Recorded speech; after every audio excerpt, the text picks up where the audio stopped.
कार्यक्रम का आयोजन करने वाले हमारे कांग्रेस पार्टी के वरिष्ठ नेता, हमारी राजस्थान की सरकार में कैबिनेट मंत्री रहे और हमारे बीकानेर लोकसभा क्षेत्र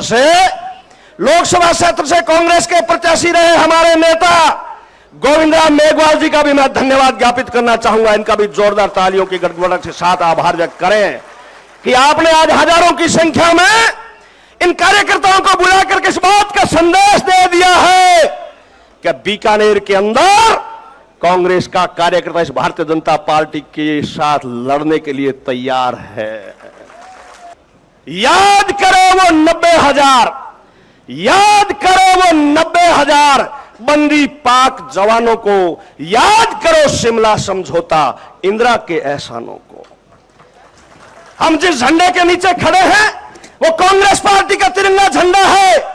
हमारी पार्टी जिसका नेतृत्व पंडित जवाहरलाल नेहरू ने किया, जिसका नेतृत्व मौलाना अब्दुल कलाम आजाद ने किया, जिसका नेतृत्व सरदार पटेल ने किया, जिसका नेतृत्व लाल बहादुर शास्त्री ने किया, जिस पार्टी का नेतृत्व इंदिरा गांधी, राजीव गांधी जी ने किया, आज हम 36 कौम के लोग एक दादम पर एकत्रित होकर के यह संदेश देना चाहते हैं कि बेशक राजस्थान में हमारा राज नहीं है, लेकिन हम इन लोगों से लड़ने के लिए एक साथ बैठ करके और मुकाबला करने के लिए तैयार हैं। साथियों, आज हमें अशोक गहलोत जी की बात सुननी है, आज हमें गोविंद राम मेघवाल जी की बात सुननी है, आज हमें ये जो अग्रिम पंक्ति में बैठे हैं भंवर सिंह जी भाटी और तमाम जो नेता अभी आने वाले हैं उनकी बात सुननी है और इस बात का ध्यान भी रखना है कि इस राज के अंदर हमारे ऊपर जो जो कुठाराघात हो रहे हैं उन बातों को भी हम लोगों को इनको अवगत करवाना है।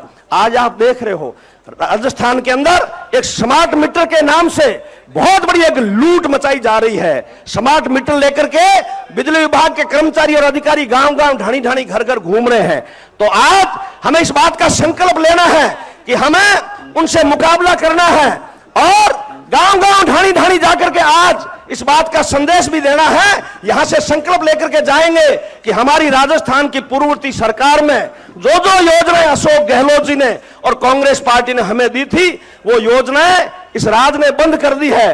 तो वो योजनाएं ये राज चालू तो नहीं कर पाएगा, लेकिन हमें गांव गांव ढाणी ढाणी जाकर के चौपाल में जाकर के और लोगों को बताना है कि हमारी चिरंजीवी योजना थी जो 25 लाख की योजना थी वो बंद कर दी, 5 लाख में समेट दी। हमारा अनाज बंद कर दिया, हमारा राशन बंद कर दिया। अभी पूर्व प्रधान जी कह रहे थे अनूपगढ़ से आए हैं कि हमारा पानी बंद कर दिया। अरे भाई लोगों, 5 साल का सरकार को समय मिलता है, जिसमें 2 साल तो चले गए, 1.5 साल तो अब 3 साढ़े 3 साल की बात है। अब की बारी जब चुनाव आए तो आप ध्यान रखना, अगर भारतीय जनता पार्टी की अगर दोबारा सरकार बढ़ा दी तो ये जो हवा चल रही है ना, ये हवा भी बंद कर देंगे।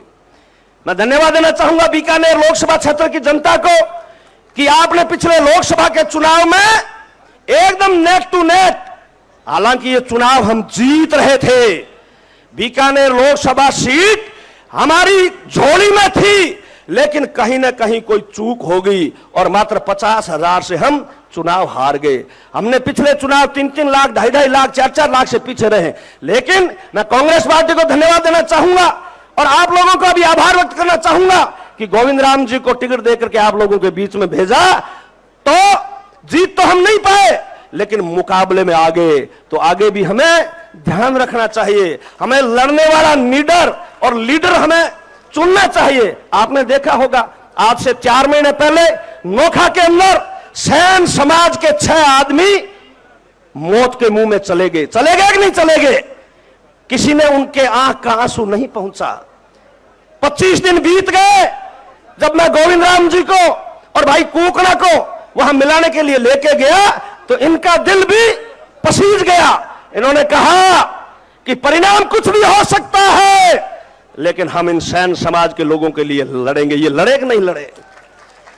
राजस्थान की सरकार ने हमारी नहीं सुनी, लेकिन मैं धन्यवाद देना चाहूंगा गोविंद राम मेघवाल जी को, मैं धन्यवाद देना चाहूंगा इस नौजवान साथी भाई कुकड़ा को, भाई भंवर सिंह जी भाटी भी हमारे बीच पधारे, हमारी नोखा की विधायक भी हमारे बीच पधारी, तमाम नेता हमारे बीच पधारे। इन लोगों ने भी सहयोग किया। लेकिन बीकानेर का जो जिला प्रशासन है उसका मैं आभार व्यक्त करना चाहता हूं, बीकानेर के पुलिस प्रशासन का भी आभार व्यक्त करना चाहता हूं कि उन्होंने हमारी बात को समझा, हमारी बात को सुना और उनको न्याय दिलाने का काम किया। इसलिए साथियों, हमें भी ऐसे लोग चाहिए जो लड़ने वाला होना चाहिए। आप सब लोग काफी संख्या में पधारे हो, बोलना बहुत कुछ था, लेकिन मंच का आदेश है, हाजिरी इतनी लगाएंगे। आप सब लोगों का बहुत बहुत आभार।